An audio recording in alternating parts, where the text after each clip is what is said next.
যারা হাজবেন্ডের কাছ থেকে ডিভোর্স নিতে চাচ্ছেন, এই কথাগুলো আপনাদের জন্য। আমার শুরু থাকতে আমার বিয়ে হয়, বয়সটা কম ছিল, অল্প। স্বামী কি জিনিস বুঝি নাই, শ্বশুর শাশুড়ি বুঝতে পারি নাই। এখন যে বুঝটা বুঝি, যদি আগে বুঝটা বুঝতাম, জামাই যদি সিরা লেবুর রস লাগাইতো, তারপরও ডিভোর্সের নামটা, তালাকের নামটা মোহ লইতাম না। ফুল ফুটে বাগানে, প্রেম হয় গোপনে, প্রথম প্রেম ভেঙে গেলে সুখ হনার জীবনে। আপনারা যাই যে করেন না কেন, যত জগরাজারি হোক না কেন, স্বামী বউর ভিতরে প্রয়োজনে 1 মাস 2 মাস আলাদা থাকবেন, তারপরে তালাকের নামটা, ডিভোর্সের নামটা মোহ লইবেন না। একটা মেয়ে যখন ডিভোর্স হয়ে যা, জিন্দা লাশ হয়ে বাইসা তাই, ও বাইসা তাহার থেকে মরে যাওয়া অনেক ভালো। সমাজের মানুষ, মা বাবার কাছে বুঝা, রাস্তাঘাটে গেলেই কতি কয় ওর সাথে চলিস না, ও যদি ভালো হইতো ডিভোর্স হইতো না। যেই বাঁচেন যেই মরেন, তালাকের নাম কোনো দিন মহলেন না, কোনো দিনও সুখ হয় না। দ্বিতীয় বিয়ে যদি সুখ হয়, আবার ঠিক আগের মতো কষ্ট। ভুল করছি, আমি যদি আমার স্বামীরে পাইতাম, আর একবার যদি আমার জীবনে ফিরে আসতো, ওর পাওয়ার ধরে ক্ষমা চাইলাম। জান, আর একটা বার আমার জীবনে ফিরে আসো না প্লিজ, আর একটা সুযোগ দাও আমাকে।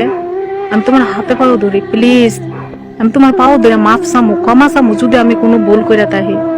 আর একটা বার ফিরে আসো না আমার জীবনে। আমি এক জায়গায় থেকে কষ্ট পাইয়া তোমার কাছে আইছি, তুমি বলছিলা কোনোদিন আমারে কষ্ট দিবা না, কোনো দিন না। এখন কেন আমাকে কষ্ট দিতেছো? আমি এক জায়গা থেকে অনেক কষ্ট পাই আইছি, তোমার কাছে আসছি, তারপর আমি রাজি ছিলাম না। তুমি আমার সাথে অনেক কথাবার্তা বইলে আমার রাজি করাইছো, এত সুন্দর করে গুছাইয়া। তুমি আমার শেষ আঘাতটা দিতেছো, টিকতে পারবো না, সইতে পারবো না আমি। তুমি আসো আমার জীবন, আর একটা বার ফিরে আসো। আমি তোমার অনুমতি দিব, তুমি বিয়ে করো, তারপরে তোমার রুমের এক কোনায় আমার ফালাই রেখো, সমস্যা নাই। ভালোবাসা দিতে হইব না, আমি তো প্রত্যেকদিন তোমার মুখটা দেখতে পারবো, এটাই আমার ভালোবাসা, এটাই আমার শান্তি। আমার আর কোনো শান্তির দরকার নাই। তারপরে তুমি আমার সাইডে যাইও না। তুমি যদি বিয়ে করতে চাও, আমি নিজে গিয়ে তোমাকে বিয়ে করাইবো, সমস্যা নাই। তারপরে তুমি আমার সাইডে যাইও না, আমি টিকতে পারবো না। আমি তোমার জায়গা, আমার কোনো কিছু ভালো লাগে না। ডিভোর্স হচ্ছে একটা অভিশাপ, যা ক্যান্সারের মতো, না আপনাকে বাঁচতে দেবে, না আপনাকে নতুন জীবন শুরু করতে দেবে। একজন ডিভোর্সি মেয়ে সে ভালো করে জানে তার পরিবারের কাছ থেকে সে কি পরিমাণ অবহেলা পায়, তার আত্মীয় স্বজন তাকে কিভাবে দূর করে, সমাজে মানুষ তাকে কিভাবে খারাপ ভাবে। দেখেন, আপনার হাজবেন্ড যেমনই হোক না কেন, আপনি চেষ্টা করবেন আপনার সংসারটা টিকিয়ে রাখার জন্য।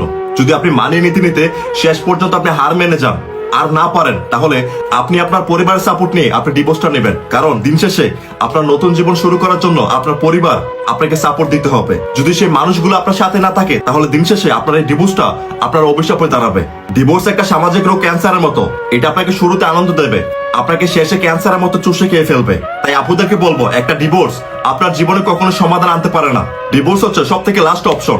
আপনি ডিভোর্স নেওয়ার আগে আপনি আপনার সর্বোচ্চ চেষ্টা করবেন। আপনি একবার আপনার ভবিষ্যৎ ভেবে দেখবেন।